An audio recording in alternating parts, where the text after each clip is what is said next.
Then we talk about legal grounds. That is you giving a right to the enemy to operate in your life, either directly from you or from someone, a third party. Then we also talk about deception, which come through temptation to sin. Most believers too deliberately do what is wrong, hoping I will confess tomorrow. But sometimes, some of those things have a way of coming back. So, and many people's life are being oppressed by the devil, because when you give him a place, he comes to do his work of oppression, stealing your happiness, your joy, to make sure life is miserable for the person. Now, what is deliverance? Number one, we say it is closing doors open to the enemy. That's what deliverance is. So each day, in any way, the reason why we confess, what the Bible says, if we say we have no sin, what do?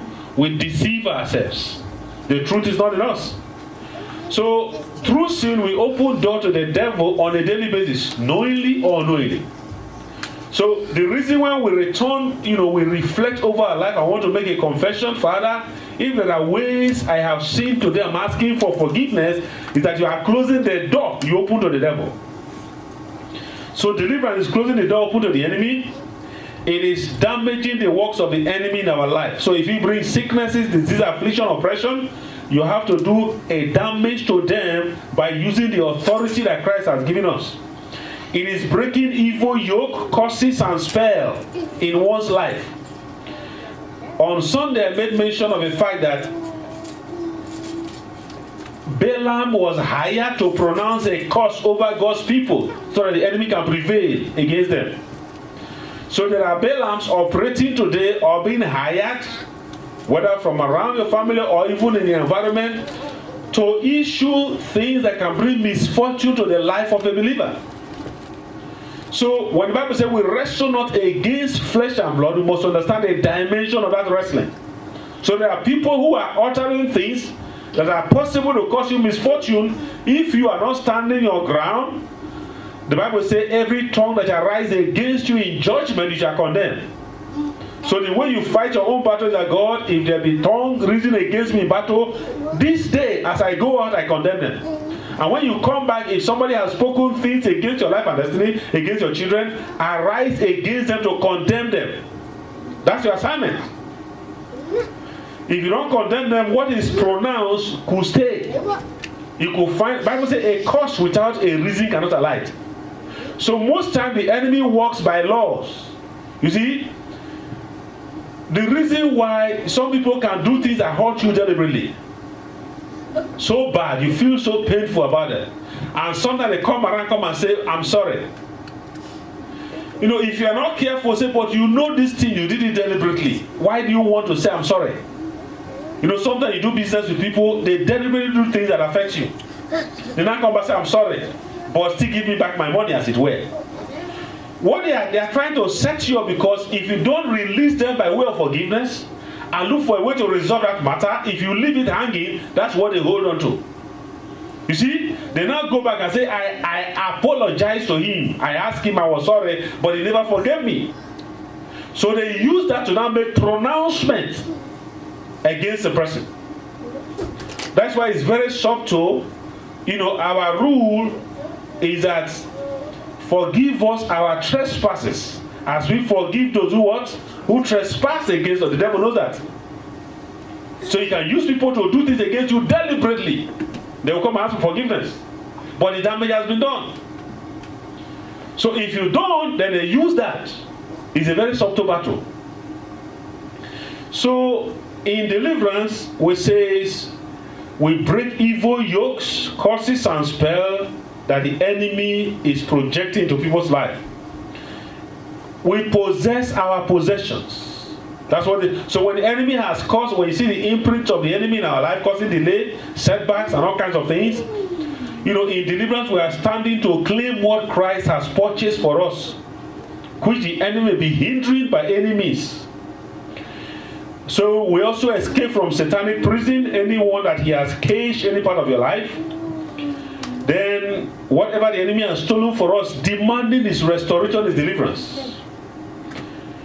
being victorious in our dream life. Sometimes in our dreams we don't, it's either it's horrible, we don't see anything, nightmares. So we need victory in that realm of our life.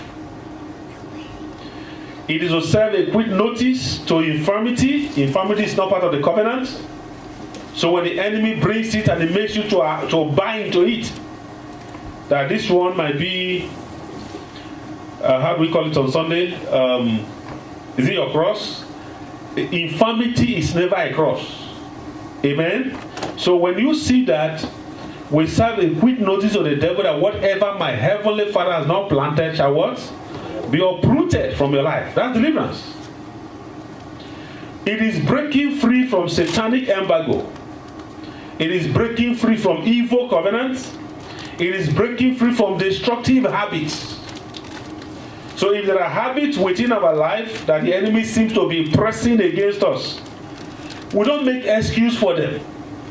That you know what, the spirit is willing but the flesh is weak. No, you stand your ground. It is to send back evil's arrow to the senders. It is finding your place in the market square of life. In other words, life has a place for you.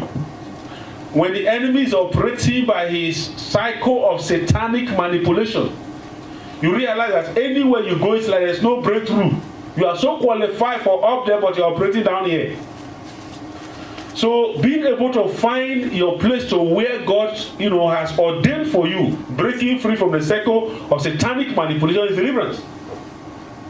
So you see, we need it.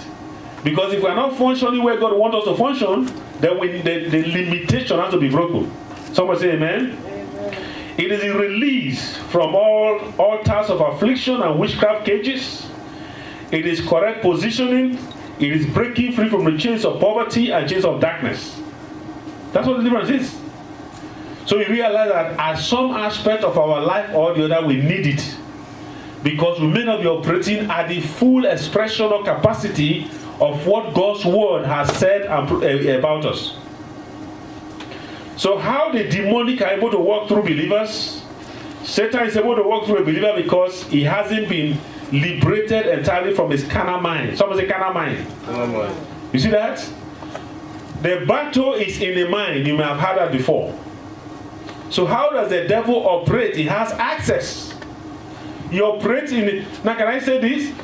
Our mind is what linked us to the realm of the spirit. Our mind is a connection point between man and the realm of the spirit. If God speaks to you, he speaks through thoughts. Thoughts are the communication language of the spirit. If the devil speaks, he speaks through thoughts as well. So he pops suggestion into the mind. And I said to us, you see, one aspect of us that makes us so vulnerable is what we call desire. Some say desire.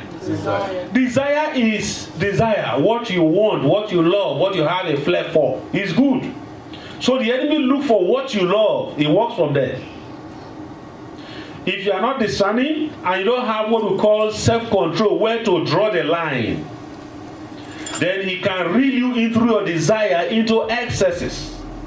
And whenever we function in the realm of excess, the devil take control of our life. Paul said, even if all things are lawful for me, they are not all expedient. I will not be brought under the power of any. So it is important we know how the enemy works. So through our mind that has not been completely renewed to reason in line with God's word, the devil can gain a control of a believer's life. So some residue of carnality is still present, which is hostile to God. When we read in Ephesians chapter 4, if you look at verse 22, Paul said that we should put off our old self. He's talking to believers. Why will a believer who is a new creation still harbor the old self, which belongs to your former manner of life? You see, the kind of life you were living, there's a residue still hanging. And it's corrupt through deceitful desires. Here you go. Desires that are deceptive. And to be renewed in the spirit of your mind. You see where the battle is? a mind that is renewed, and to put on the new self created after the likeness of God in true righteousness and holiness.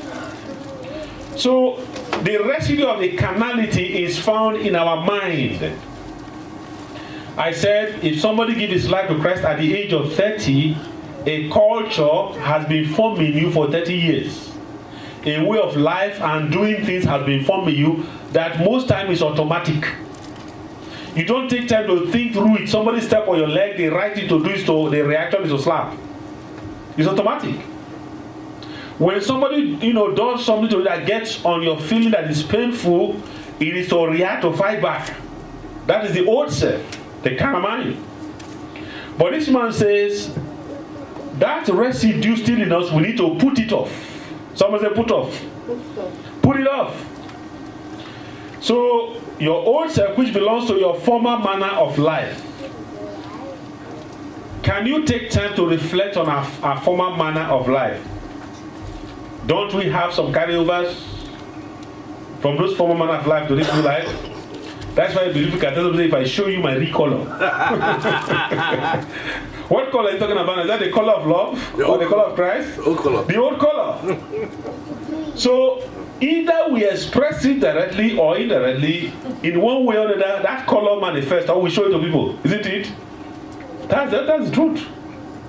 So this man said we need to, and this put off has to be daily. Somebody say daily. You cannot put it on once and for all, daily. That is the cross you carry. You see that? Anyone must come out of me and say, let him deny himself and carry my cross. This is a cross of daily denial. Daily crucifying this old nature that we have. The thing that you can't drop it because it's part of us. It's part of our being. So the Bible says there is a solution to it. You put it off. The other one say you deny it. One say you crucify it. One say you don't give it life. In other words, don't respond to it. Actually, that is what being dead in Christ means.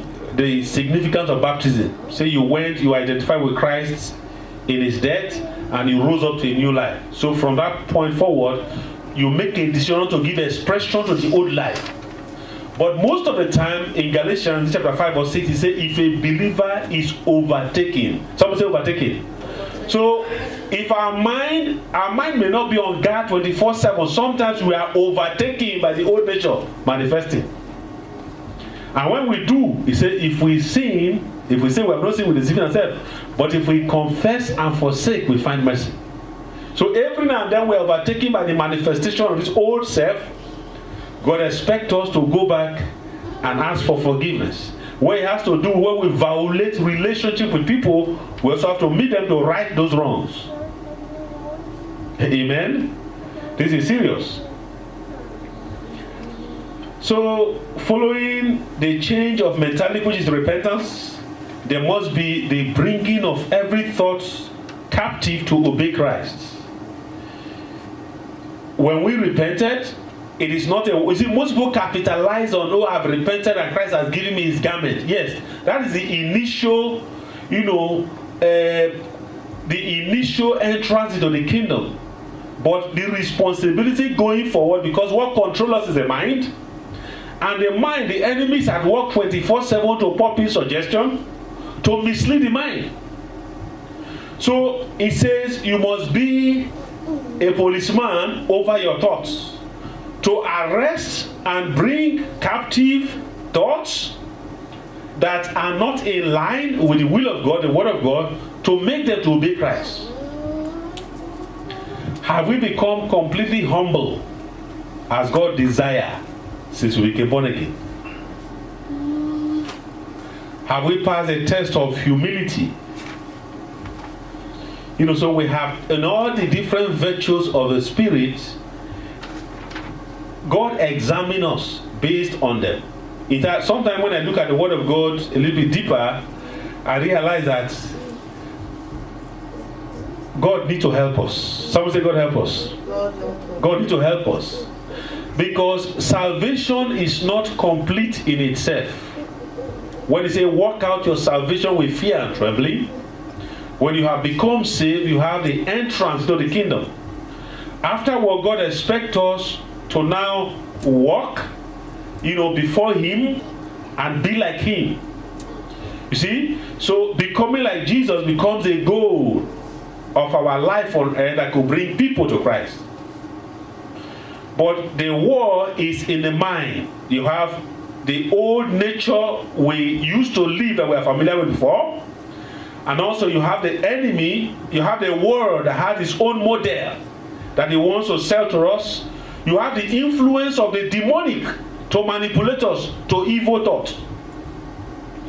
So you have three forces to contend against: your flesh and its desire, the manipulations of the enemy, and the influence of the world around us. And there are three powerful forces. So the only thing that gives us victory is God's word, which is still powerful. It doesn't change and lose its power. It is living, it's active. And in as much as the mind is where the battleground is and the mind is making decisions every now and then, it is important that we have God's word engaged in our mind to confront ideas and thoughts the enemy is bringing at their source. When you see believers misbehave so outrightly and outrageously, you see, it's a sign of a man who have actually lost grounds to the devil, in his mind for a long time. If the person was current with God, you see, when things are going wrong, somewhere down the road, the Holy Spirit will bring it to his attention. But when he has lost ground for so long, he cannot even discern it. Those whose mind are still sensitive to the Spirit, they are the ones who can come back and say, please, I'm sorry for what I did. Why? Because the Holy Spirit confronted them and they say, okay, it was an error. I'll go and correct it. But when a believer is arrogant over a fault, then it tells you that the enemy has gained a strong hold in the mind. So following our repentance, we have the responsibility of bringing thought captive to obey Christ. Did you see that in 2 Corinthians chapter 5? 2 Corinthians chapter 10, verse 5. From verse 3, he said, for though we walk in the flesh, we are not waging war according to the flesh. For the weapons of our warfare are not of the flesh, but they have divine power to destroy strongholds. That's the word now. He said we destroy argument. You see what the Bible calls strongholds? Argument. And every lofty opinion raised against the knowledge of God, and take every thought captive to obey Christ. Do you know that thoughts are more powerful than physical weapons? Because a man with a wrong ideology can set a whole race on the wrong course of direction. Am I correct? With a wrong ideology. A whole nation can be deceived with the wrong idea without using a weapon. And it's so powerful. The Bible says, as believers, it is important that even though we are walking in the flesh, we know that we are not warring against the flesh. The weapon we use to fight, say they have divine power, they can destroy what he calls strongholds. What are the strongholds? He said, number one, argument.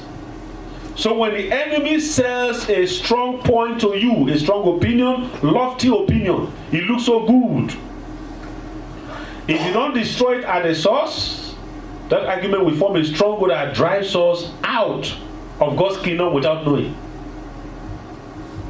So every now and then we have a contention for our faith, for our peace, for our joy, for all that God has for us from the source, from our mind.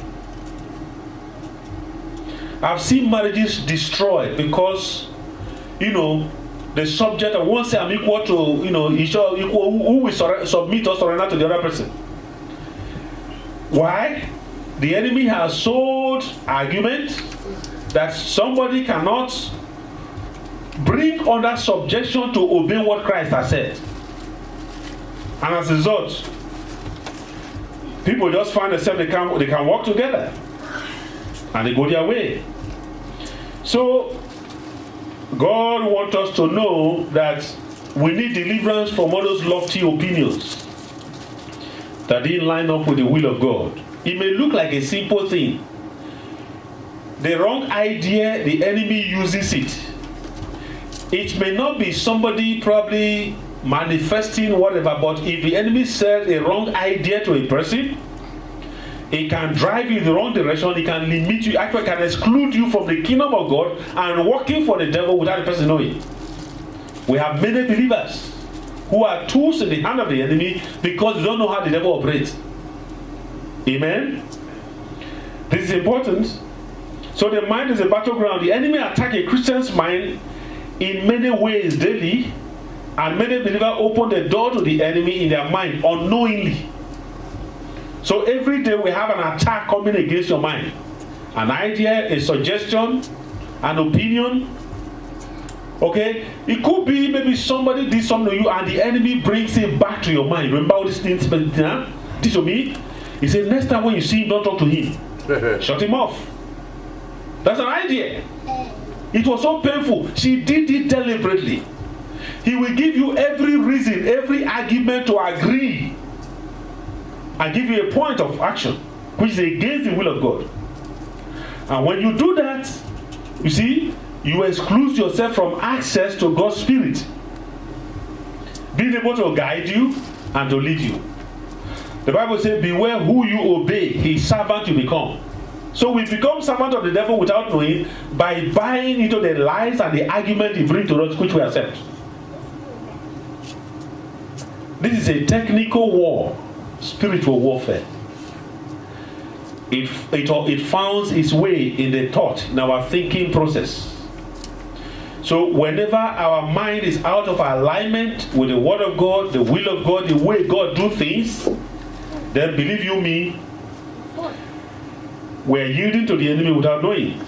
So the enemy attacks our mind daily. We open the door to him, most time unknowingly. Then attack on the mind makes a person lose his control, especially if he doesn't know how to resist. So it's important we know resistance comes from the realm of the thought. Learning to say no, first of all, you discern it. This is not of God, but say no to it. For instance, I've always said, what is the Bible way of conflict resolution when things go wrong? The Bible says that if a brother offends you, boycott him. Is that what it says? No. He said, go and tell him his fault. If you feel offended, it's something you cannot get over by yourself, go to him, tell him his fault.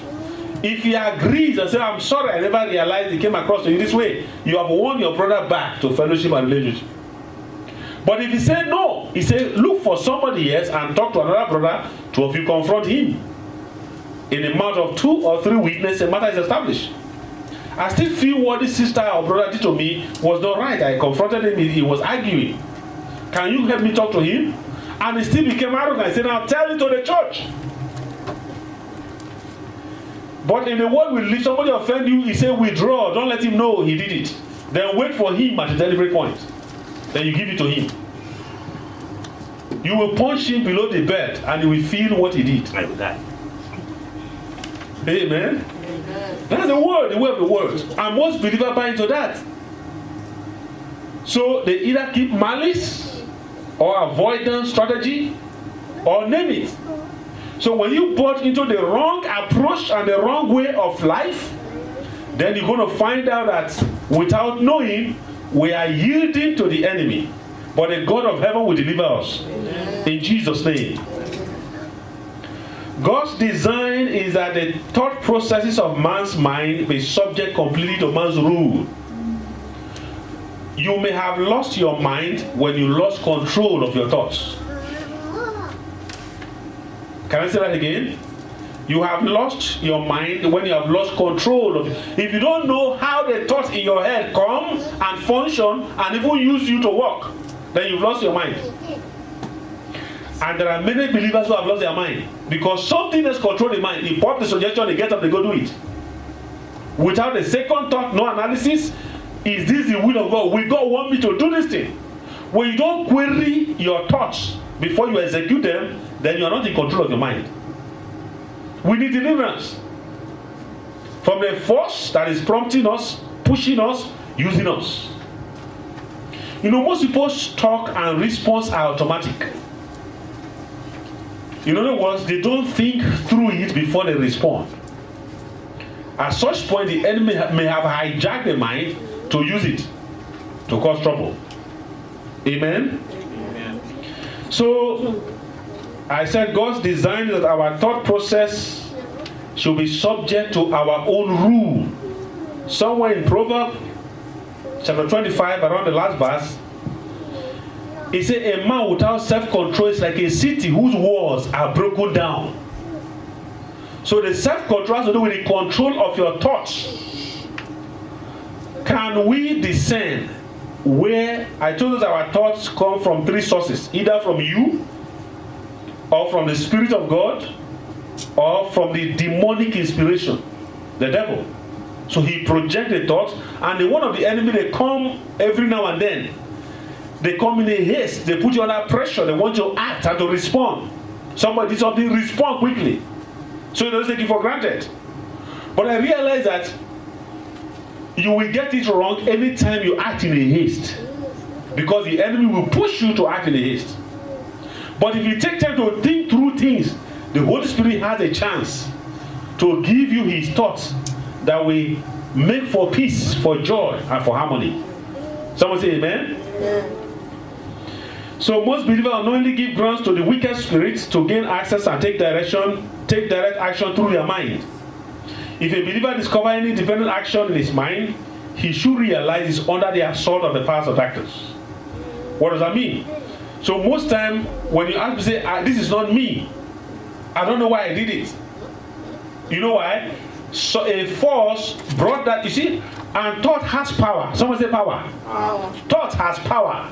It lightens upon you, it quickens your being and drives your, into action.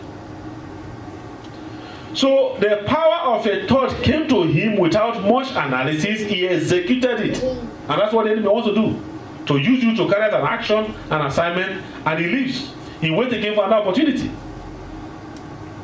So most time we act on thoughts that are projected from the realm of hell to do an assignment, only to realize later. But it's okay, a just man may fall several times. Will he stay there? No, he will rise again. Amen? Amen. So the enemy is sneaky at walking through our mind, mostly unnoticed. And because of that, self-examination is important. In 2 Corinthians 13, verse 5, he says, examine yourself to see whether you are in the faith. So is it possible for somebody to be out of the faith without knowing? Yes. Examine yourself to see if you are still in the faith. Test yourself. Or do you not realize this about yourself? That Jesus Christ in you. Unless indeed you have failed the test. So when he says test yourself, he says test your thoughts. Our thought can exclude us from God's kingdom, or make us become a part of the kingdom without, knowing or not knowing. So it's important as believers that every day we do this test on ourselves. So a believer is a test technician. What is he testing? His thoughts.